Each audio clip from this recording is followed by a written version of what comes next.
जरा एक बार जोर से, इतनी जोर से नारा लगाइए कि यहां से गूंजता हुआ प्रधानमंत्री निवास तक जाए, वोट चोर, वोट चोर, वोट चोर। ये वोट क्या है, इसकी कीमत क्या है हमारे जीवन में, इसको समझना बहुत जरूरी है। बहुत समय पहले जब आजादी की लड़ाई शुरू हो रही थी और नेहरू जी जगह जगह जाते थे लोगों से मिलने के लिए, तो एक नारा गूंजता था। जब वो पहुंचते थे तो देश की जनता भारत माता की जय जयकार करती थी। उस समय नेहरू जी ने इस बात का उल्लेख किया कि भारत माता क्या है। उन्होंने कहा कि भारत की प्राकृतिक संपत्ति, भारत की नदियां, भारत के पहाड़, भारत के खेत तो भारत माता है ही, लेकिन भारत की जनता, भारत का एक एक बेटा, एक एक बेटी, जो इस धरती का पुत्र है, जो इस धरती की पुत्री है, वे सब भारत माता के अंश हैं। वे सब एक तरह से भारत माता ही हैं। और इसी सोच, इसी भावना ने हमारे संविधान को बनाया। इसी भावना ने आप सबको एक एक वोट दिया, जिससे आपका सबसे बड़ा अधिकार सरकार को चुनने का, सरकार को गिराने का आपको मिले। इसी सोच ने, इसी भावना ने इस तरह की संस्थाएं बनाई कि लोकतंत्र को मजबूत रखें। कैसी संस्थाएं थी ये? न्यायपालिका, मीडिया, संसद, ये राजनीतिक दल जिसका हम भाग हैं, विपक्षी दल, सत्ता पक्ष के जो नेता हैं वो, चुनाव आयोग, ये सब जनता के हित की रक्षा के लिए बनाए गए। इसीलिए जब आज हम देखते हैं कि इन सब संस्थाओं को कुचला जा रहा है, तो एक एक भारतवासी को उठना चाहिए, जागना चाहिए और ये समझना चाहिए कि जो वार हो रहा है वो सिर्फ इन संस्थाओं पर नहीं, लेकिन हम सब पर, आप सब पर, एक एक देश के पुत्र पर, एक एक देश की पुत्री पर वार हो रहा है। और इसे समझना बहुत ज्यादा जरूरी है। आज न्यायपालिका दबाव में है। सारी मीडिया, मेरे भाई बहन मीडिया के जो यहाँ खड़े हैं, बेचारे मजबूर हैं। सारी मीडिया या अडानी जी की है या अंबानी जी की है। आज परिस्थितियां ये है कि पिछले आम चुनाव में मुख्यमंत्रियों को जेल में डाला गया, कांग्रेस पार्टी का बैंक अकाउंट बंद कर दिया गया, भ्रष्टाचार के नाम पे तरह तरह के इल्जाम लगाए गए जिसका कोई प्रमाण नहीं है। ईडी भेजी, इनकम टैक्स भेजा, सीबीआई भेजी, और जैसे जैसे जिनका दिल कमजोर था, जो सह नहीं पाए, वो इसकी उनकी पार्टी में शामिल हो गए, वैसे वैसे इनकी वॉशिंग मशीन उनको धोकर उनको पाक बनाती रही। आज संसद को देखिए, संसद को देखिए, मुश्किल से एक सत्र में एक दो बहस होती है। और जब हमने कहा, राहुल जी ने मुद्दा उठाया, खड़गे जी ने मुद्दा उठाया कि हमें बहस करनी है चुनाव पे, एसआईआर पे, जिस तरह से वोट चोरी हो रही है उस पे, तो घबरा गए, मानी नहीं बात। अंत में जाकर कैसे माने कि हम वंदे मातरम पर भी चर्चा करेंगे। तो हम संसद में ये बहस करते रहे कि राष्ट्रगीत किसका है, राष्ट्रगीत कैसे बना, राष्ट्रगीत क्यों बना, और जो बड़ी बड़ी समस्याएं हैं जिससे आप जूझ रहे हो, बेरोजगारी, महंगाई, पेपर लीक, उसके बारे में चर्चा करने की हिम्मत नहीं है। हिम्मत क्यों नहीं है? क्योंकि अगर इनको एक असली चुनाव लड़ना पड़े, मैं चुनौती देती हूं, एक सही चुनाव लड़ लें, बैलेट पे लड़ लें, तो ये खुद जानते हैं कि कभी नहीं जीत पाएंगे। आज आपको मायूस होने की जरूरत नहीं है कि बिहार का चुनाव हार गए, क्योंकि पूरा देश देख रहा है कि ये चोरी से जीतते हैं। राहुल जी ने प्रेस कॉन्फ्रेंस की, पहले हरियाणा की बात बताई, महाराष्ट्र की बात बताई, कर्नाटक की बात बताई, बिहार में एसआईआर करके 65 लाख वोट काट दिए गए। और अगर ये सारे प्रमाण आप अलग कर दें तो एक साफ और साधारण बात सामने आती है। आचार संहिता के समय 10-10 हजार रुपए आप पहुंचा रहे हो, कोई आपको रोक नहीं रहा है। चुनाव आयोग आंख बंद कर रहा है, आंख मूंद रहा है।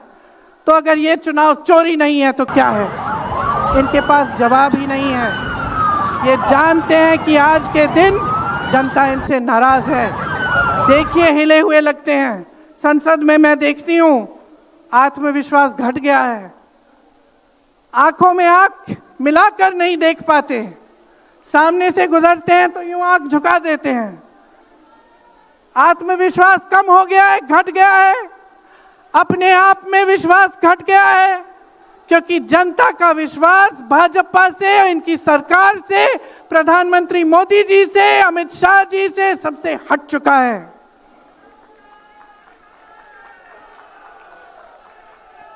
आज इनको चुनाव आयोग की जरूरत है। चुनाव आयोग के बिना ये चुनाव नहीं जीत सकते। और याद रखिए, चुनाव आयोग के जो मुख्य जो 3 अधिकारी हैं, उनके नाम आप याद रखिए, कभी मत भूलिए इनके नाम, क्योंकि ये आज हम लोकतंत्र पर वार कर रहे हैं। इतिहास में कभी ऐसा नहीं हुआ कि पूरा विपक्ष कह रहा है कि हमें विश्वास नहीं है चुनाव आयोग में, इन चुनाव में हमारा विश्वास नहीं है, ये चुनाव ठीक ढंग से नहीं किए जा रहे हैं। चुनाव की घोषणा से लेकर वोटर लिस्ट, आचार संहिता, प्रचार, मतदान, मतगणना, ईवीएम और नतीजे से तक हर कदम को, हर चीज को संदिग्ध बना दिया है इन्होंने। इनके साथ साथ सारी संस्थाएं इनके सामने झुक गई हैं, सरकार के सामने झुक गई हैं, इनको झुकाया गया है। राहुल गांधी जी ने बिहार चुनाव में लंबी यात्रा की एसआईआर के खिलाफ। क्यों की? क्योंकि एसआईआर में ये वोट काटकर चुनाव का नतीजा अपने पक्ष में करना चाह रहे थे। अब यूपी में शुरू हो गया है, 3 करोड़ नाम काटे गए हैं यूपी में। कितना योग्य है ये चुनाव आयोग भाजपा के लिए? ज्ञानेश कुमार, सुखबीर सिंह सांधू और विवेक जोशी, मेरे साथ बोलिए, ज्ञानेश कुमार, सुखबीर सिंह सांधू, विवेक जोशी। ये देश इन 3 नामों को नहीं भूलेगा। ये चाहे कितने भी बड़े बड़े, ये कितने भी इंतजाम कर लें इन लोगों को बचाने के लिए, एक दिन इन्हें इस देश को जवाब देना पड़ेगा कि किस तरह से इन्होंने हमारे वोटों का अधिकार हमसे छीनने की कोशिश की, किस तरह से इन्होंने साजिश रची। हर मोर्चे पर यह सरकार विफल है, हर मोर्चे पर। आज डॉलर 90 रुपए का हो गया है। जब 60 रुपए का हुआ था तो कौन रो रहा था सड़कों पे? कौन रो रहा था सड़कों पे? नरेंद्र मोदी जी बार बार कहे जा रहे थे। आज क्यों नहीं बोल रहे हैं डॉलर पे? निर्यात लगातार घट रहा है, आयात महंगा हो रहा है, विदेश नीति फेल हो गई है इनकी। हाथ पकड़ के चलते हैं ट्रंप जी के साथ, बड़े बड़े राष्ट्रपतियों के साथ, लेकिन जब समय आता है तो देश के साथ कोई खड़ा नहीं होता। ये है इनकी विदेश नीति और इनकी नीति कि देश की सारी संपत्ति अपने दो चेलों को, अडानी जी और अंबानी जी को पकड़ा देते हैं। यहाँ देश का नौजवान महंगाई से जूझ रहा है, बेरोजगारी से जूझ रहा है, पेपर देता है, लीक हो जाता है, कोई उसकी सहायता नहीं है, नशे की तरफ जा रहा है, बेटिंग ऐप में पूरे दिन बिताता है। और बेटिंग ऐप चलाया कहां से जा रहा है? कहां से चलाया जा रहा है? सूत्रों के मुताबिक प्रधानमंत्री के ऑफिस में ही एक शख्स ने बेटिंग ऐप के साथ में घोटाले किए हैं। इसकी चर्चा होती है क्या सदन में? क्यों नहीं होती? आपकी बेरोजगारी की चर्चा होती है, महंगाई की चर्चा होती है, मेरी बहनें यहां खड़ी हैं, आपकी सुरक्षा की चर्चा होती है। न सदन में होगी, ना बड़ी बड़ी रैलियों में करेंगे ये लोग, ना आपके पास आकर आपसे बात करेंगे, आपके हालचाल पूछेंगे, आपसे पूछेंगे कि किस संघर्ष से आप गुजर रहे हो, कैसे जी रहे हो। क्योंकि हिम्मत नहीं रही, इनकी हिम्मत नहीं रही। जो था, जो बना था, जो 75 सालों से सबने संघर्ष करके बनाया था, सब तमाम बिगाड़ दिया। तो मैं यहां लंबी बात नहीं करना चाहती, आपसे सिर्फ ये कहना चाहती हूं कि आपका ध्यान भटकाने के लिए रोज रोज ये कोई नया मुद्दा निकालते हैं। आप खुद देख रहे हैं, आप अपना ध्यान केंद्रित करिए।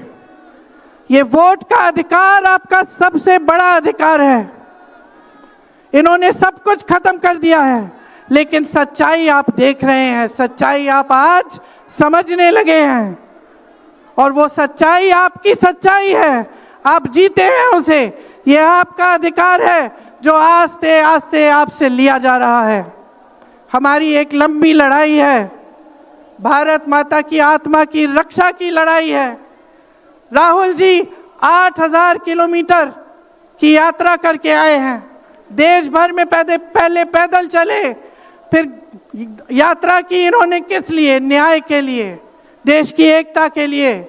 हमारे अध्यक्ष जी खड़गे जी, इस उम्र में मैंने देखा है 47 डिग्री की गर्मी में हेलीकॉप्टर से उतरते हुए ऐसे बड़े बड़े मंचों में पसीने से लथपथ, लेकिन झुकते नहीं हैं, हटते नहीं हैं, चलते रहते हैं। ये है हमारी कांग्रेस की शक्ति। ये वही शक्ति है जिसने स्वतंत्रता संग्राम में हमें आजादी दिलाई। ये वही शक्ति है जो सच्चाई से पीछे कभी नहीं हटेगी। ये वही शक्ति है जो आप सबको यहां लाई है, आज आपको ये संघर्ष की शक्ति दी है कि इस माहौल में इस समय आप खड़े रहे अपनी पार्टी के साथ। ये देश की महान जनता है और हम अपना दायित्व समझते हैं, अपना धर्म समझते हैं कि हम आपके वोट की रक्षा करें, संविधान की रक्षा करें और आपके अधिकारों को मजबूत करें। इसलिए आज हम यहाँ आपके सामने आए हैं ये कहने के लिए कि हम लड़ते रहेंगे, हम कभी नहीं झुकेंगे, हम कभी नहीं रुकेंगे। धन्यवाद, जय हिंद। बहुत बहुत शुक्रिया प्रियंका जी। और अब मैं आमंत्रित करूंगा एक ऐसी शख्सियत को, वो जो कभी थकते नहीं, जैसा प्रियंका जी ने कहा, वो जो कभी रुकते नहीं, जिनकी कथनी और करनी में अंतर नहीं। जब जब गरीब पर जहां जहां हमला होगा तो माननीय मल्लिकार्जुन खड़गे जी की आवाज जरूर गूंजेगी। भारतीय राष्ट्रीय कांग्रेस के सम्मानित अध्यक्ष आदरणीय मल्लिकार्जुन खड़गे साहब से कि वो आए और अपना आशीर्वाद हमें दें।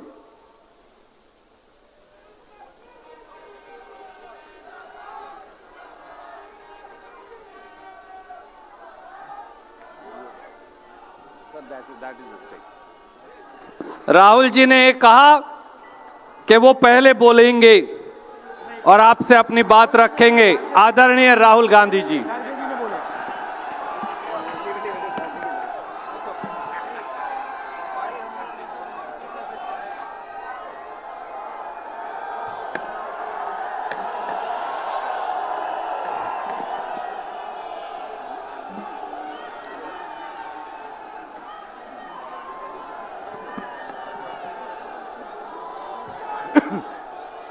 कांग्रेस प्रेसिडेंट मल्लिकार्जुन खड़गे जी, सोनिया गांधी जी, अजय माकन जी, केसी वेणुगोपाल जी, काजी निजामुद्दीन जी, देवेंद्र यादव जी, CWC के members, chief ministers, PCC presidents, CLP leaders, MPs, MLAs, DCC presidents, हमारे प्यारे कार्यकर्ता भाइयों और बहनों, देशवासियों, प्रेस के हमारे मित्रों, आप सबका यहां बहुत बहुत स्वागत, नमस्कार।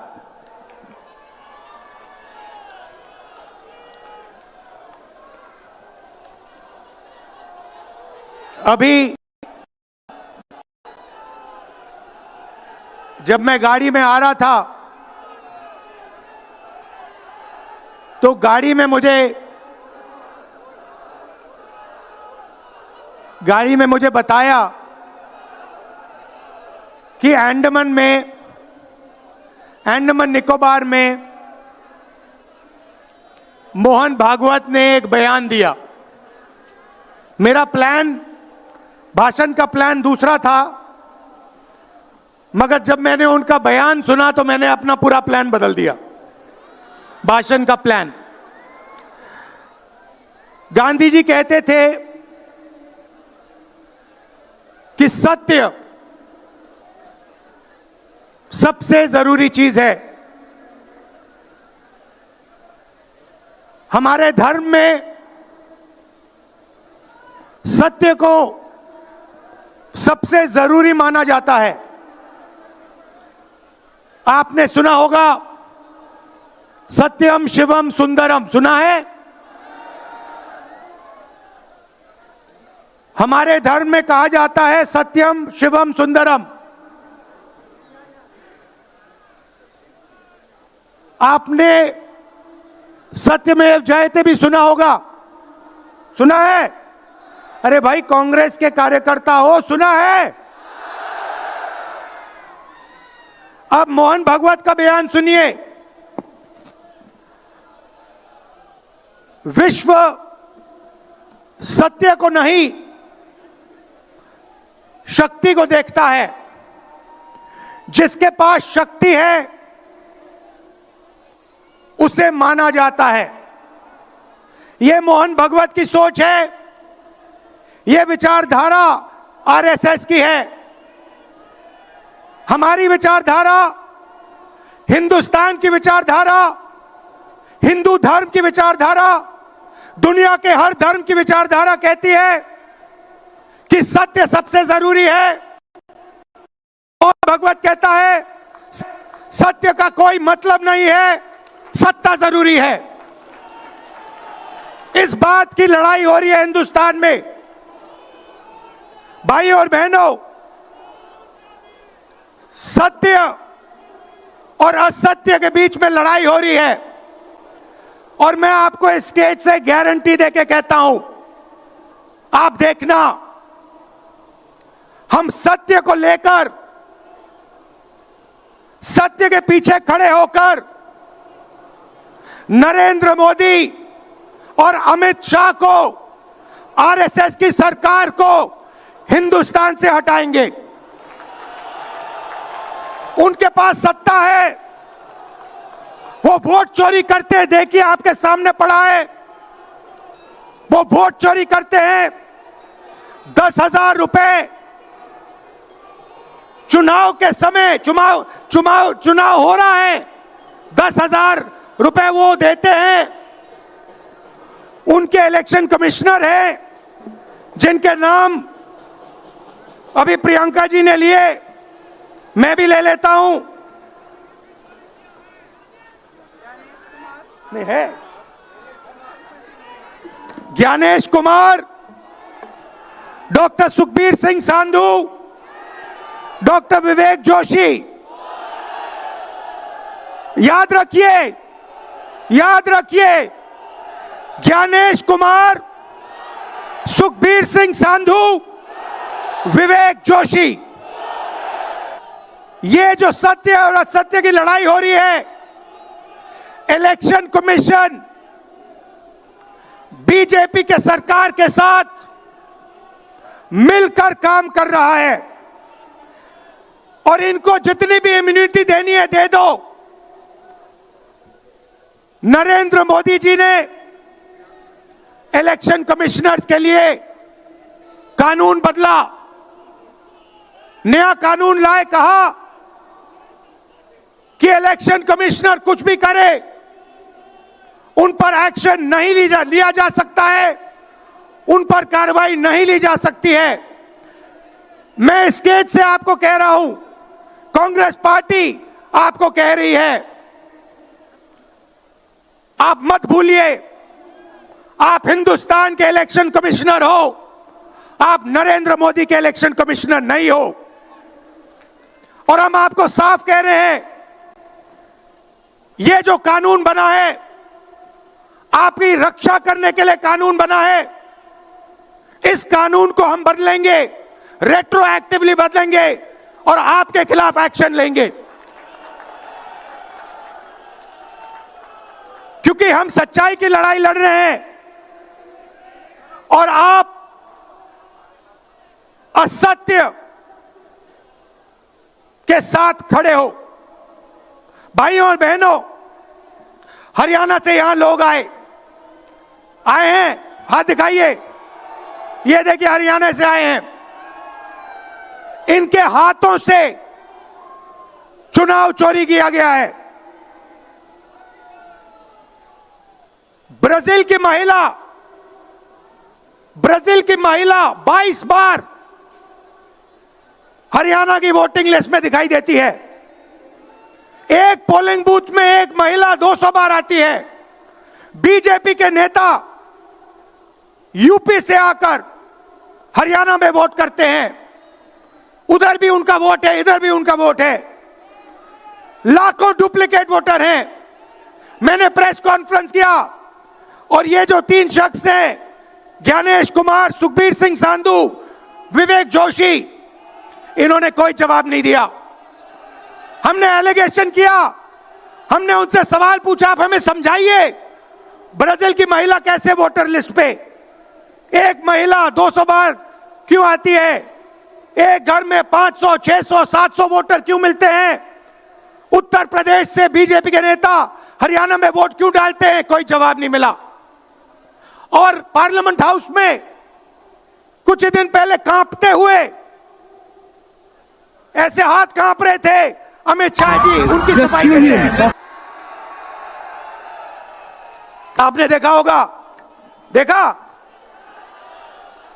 मैंने उनको सीधा चैलेंज किया कि आइए पार्लियामेंट में, आपने मेरी प्रेस कॉन्फ्रेंस की बात की, आइए डिबेट करते हैं, देश को दिखाते हैं सच कौन बोल रहा है।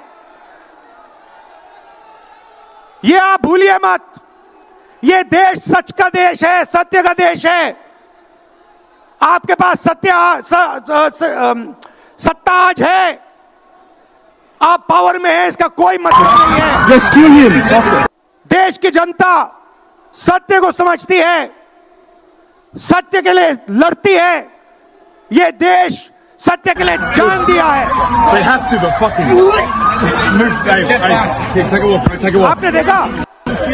आपने देखा अमित शाह को, हाथ देखा अमित शाह का, हाथ देखा कांपते हुए ऐसे देखा, क्यों क्यों कांप रहा था, मैं बताता हूं। क्योंकि ये बहादुर जब ही हैं जब इनके हाथ में सत्ता है। जैसे ही इनके साथ से सत्ता निकलेगी, आप देखना इनकी बहादुरी कहां जाएगी।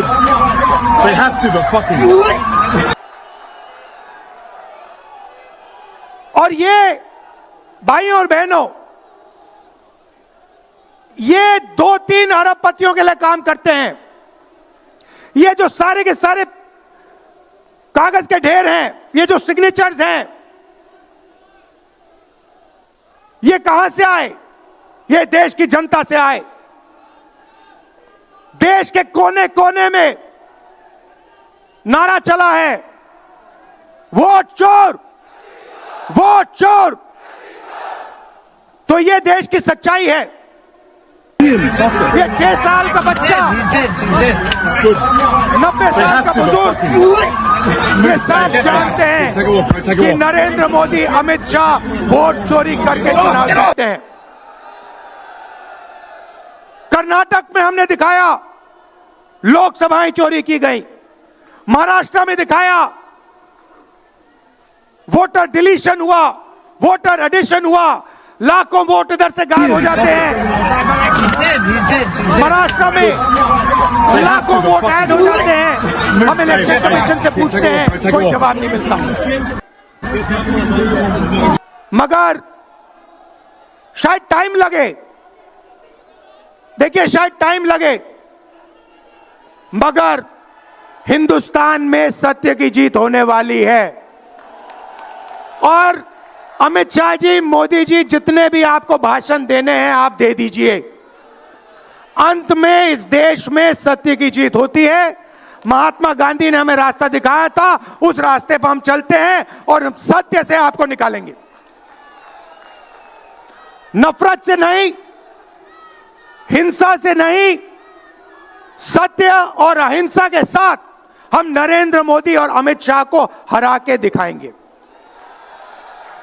देखिए, आपने देखा होगा, मैंने अमित शाह की बात की, मगर आप मोदी जी का चेहरा देखिए, अच्छी तरह देखिए।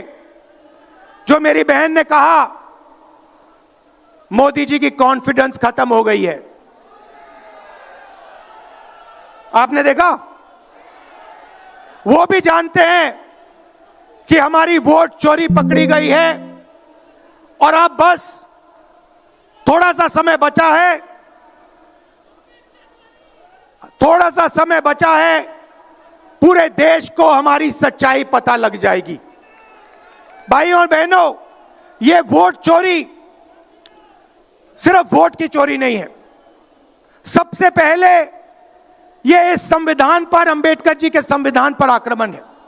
इस संविधान में लिखा है एक व्यक्ति को एक वोट मिलना चाहिए। तो सबसे पहले वोट चोरी अंबेडकर जी के संविधान पर आक्रमण है। और वोट चोरी करके ये सरकार चलाते हैं। छोटे व्यापारियों को इन्होंने खत्म किया, गलत जीएसटी लागू की, नोटबंदी की, बेरोजगारी, ये पोल्यूशन देखिए, ये सारा का सारा इसीलिए हो रहा है क्योंकि ये वोट चोरी कर रहे हैं। क्योंकि अगर ये वोट चोरी नहीं करते तो आप इनको 5 मिनट में सरकार से निकाल देते। ये सच्चाई है। भाइयों और बहनों, मैं कांग्रेस पार्टी के कार्यकर्ताओं को दिल से धन्यवाद करना चाहता हूं। इस देश में 2 विचारधाराओं की लड़ाई है।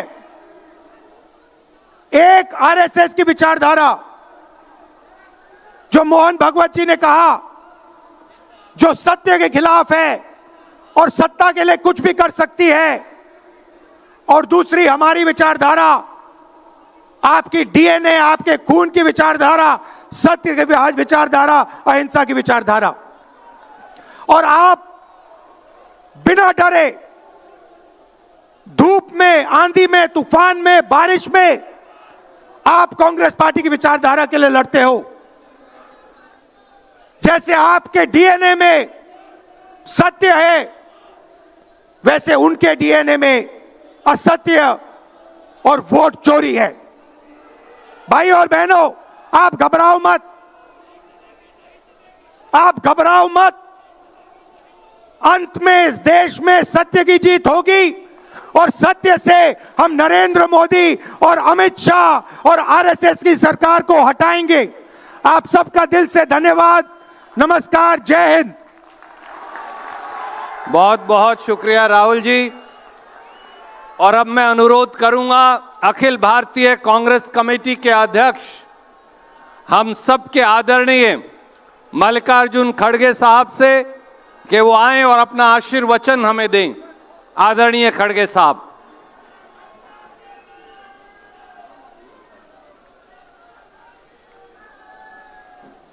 हमारे पार्टी के वरिष्ठ नेता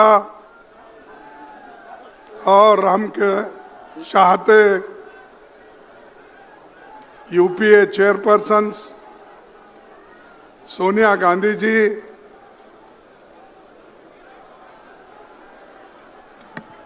हमारे लोकसभा के नेता जोश के साथ अभी राहुल गांधी जी ने अपने विचार आपके सामने रखे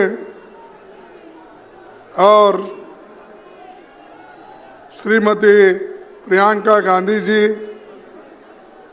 वेणुगोपाल जी, अजय माखन जी और इस मंच पर बैठे हुए सभी नेतागण और यहाँ पर पधारे हुए हमारे भाइयों बहनों, नौजवान साथियों और युवा मित्रों, मैं ज़्यादा कुछ आपके सामने बहुत से मुद्दे नहीं रखना चाहता। सिर्फ आपको ये कहना चाहता हूँ, जो राहुल गांधी जी इस देश के लिए, इस देश के जनता के लिए जो लड़ रहे हैं, उस लड़ाई को मजबूत करना हम सबका काम है। ये मैं आपसे विनती करने आया हूं। अगर आप उन विचारों को मजबूत नहीं करेंगे, समझो ये आपका नुकसान है, देश का नुकसान है, उनका कोई नुकसान नहीं है।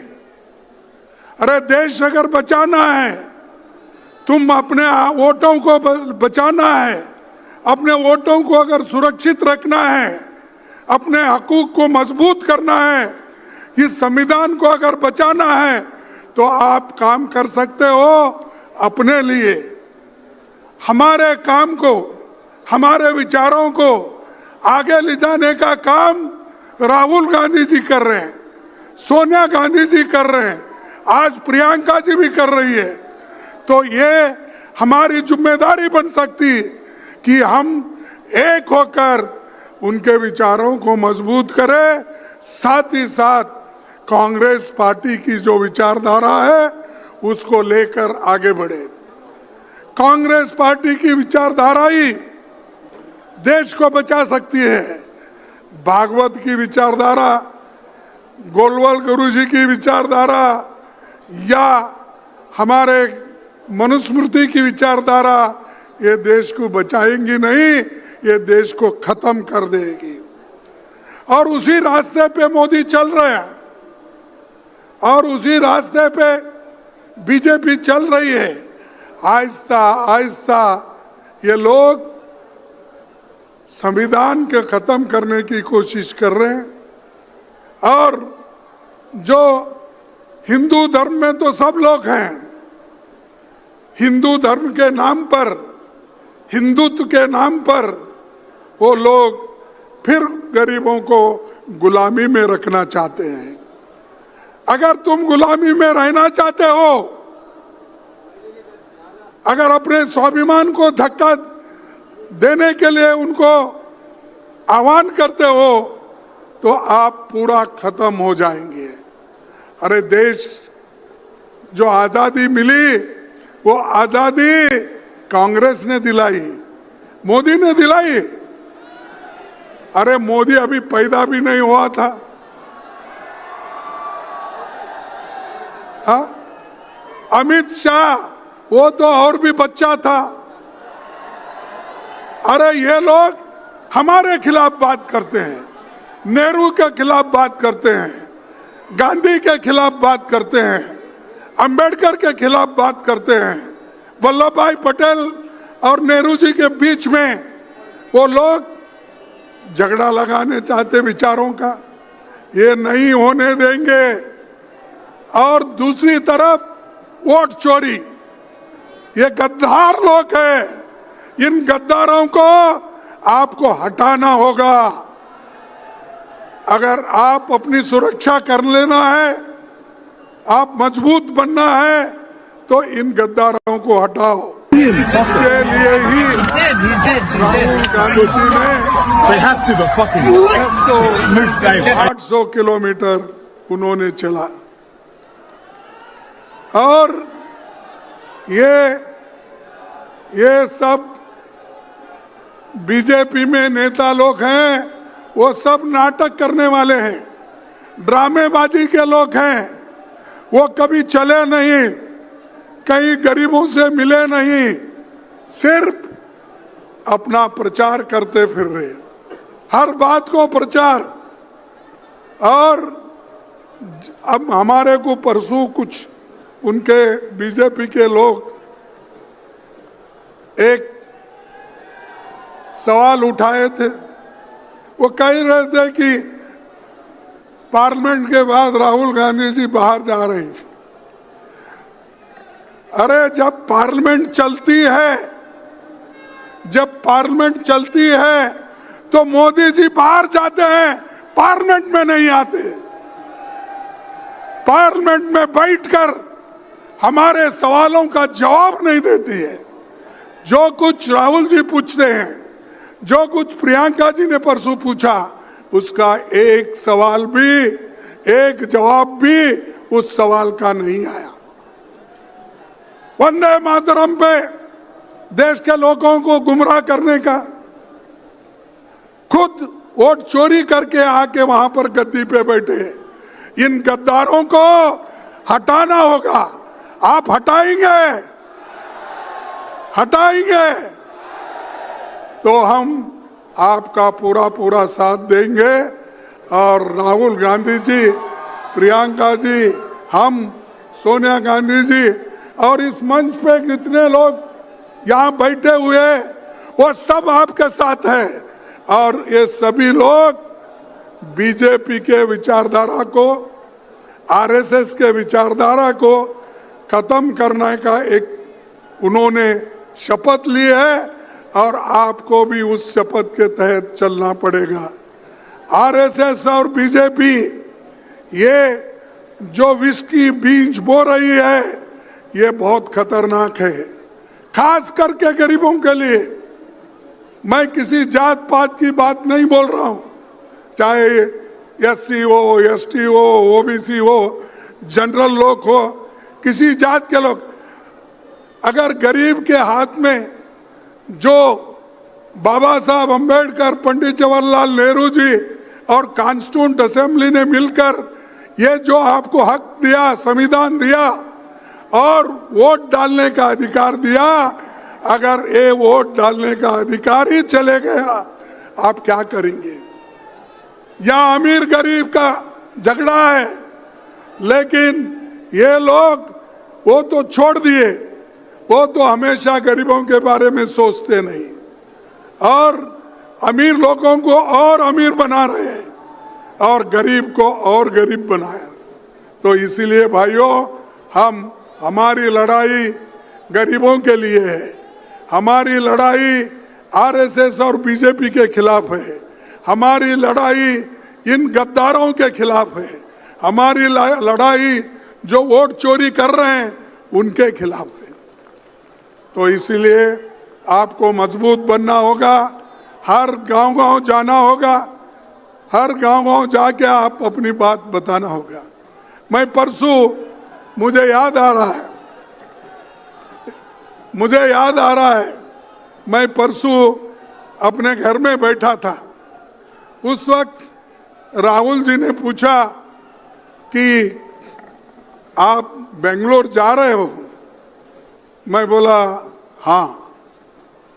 फिर उसके बाद में फिर थोड़े मिनट में बोला ना। तो वो बोले क्यों? मैंने कहा कि एक वोट चोरी रैली निकल रही है, बड़े बड़े सभी कन्याकुमारी से कश्मीर लोग आ रहे हैं, वेस्ट बंगाल से लेकर गुजरात तक आ रहे हैं, इनको छोड़ के जाना मुश्किल है।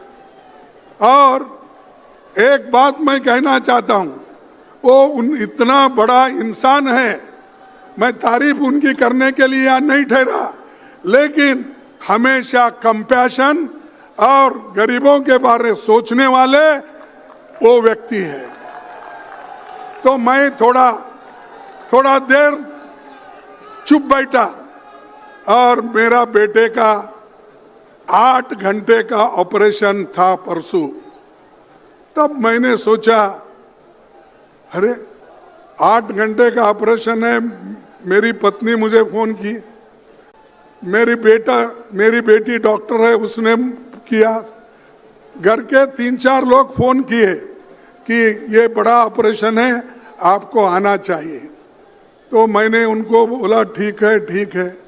फिर आखिरी में सोचा, अरे इस देश के लिए बॉर्डर पे जाके ये जवान मरता है अपने मातृभूमि के लिए, और देश के हित में इंदिरा गांधी जी कुर्बान दी, राजीव गांधी जी कुर्बान दिए, और सोनिया गांधी जी सब कुछ त्याग की, और मैं अपने बेटे के लिए जाऊं और ये पार्लियामेंट छोड़ के, और यहाँ पर जो वोट चोरी का इतना बड़ा जो जुलूस है या बहुत बड़ी लड़ाई है, इस लड़ाई के छोड़ को मैं नहीं जाऊंगा।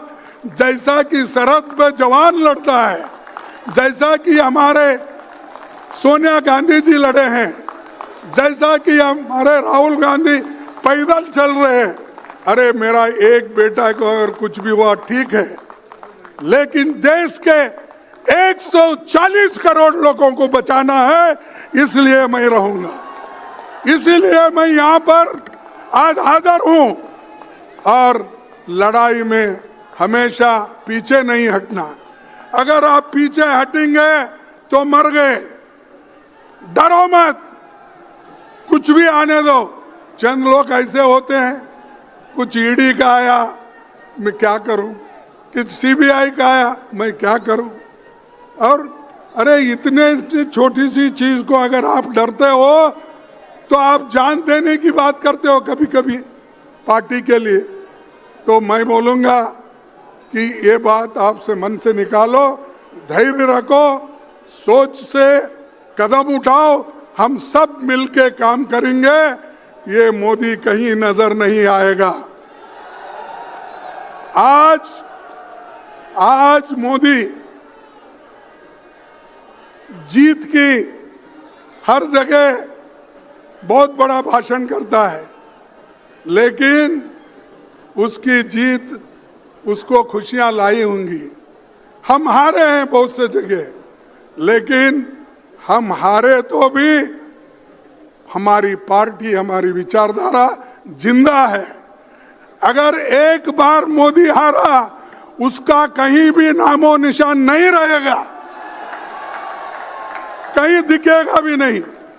हम 10 बार हारे, 2 बार हारे, 5 बार, हम जिंदा है, लड़ने के लिए तैयार है। तो इसलिए भाइयों, आप मजबूत बनो, तैयारी करो, अब मायूस मत हो जाओ। आज देखिए केरला में हमने जीता, मैं उन सबको कांग्रेचुलेट करता हूं, केरला के नेताओं को, जिन्होंने कोशिश करके एनडीए को कुचल दिया, और वहां आज कांग्रेस सबसे बड़ा झंडा लगा के वहां पर ठहरा है। तो दोस्तों, ज्यादा वक्त मैं आपका नहीं लेना चाहता हूं, सभी लोग मिलकर काम करेंगे, और मैं 2 स्लोगन कहूंगा, आपको कहना होगा। वोट चोरी, वोट चोर, वोट चोर,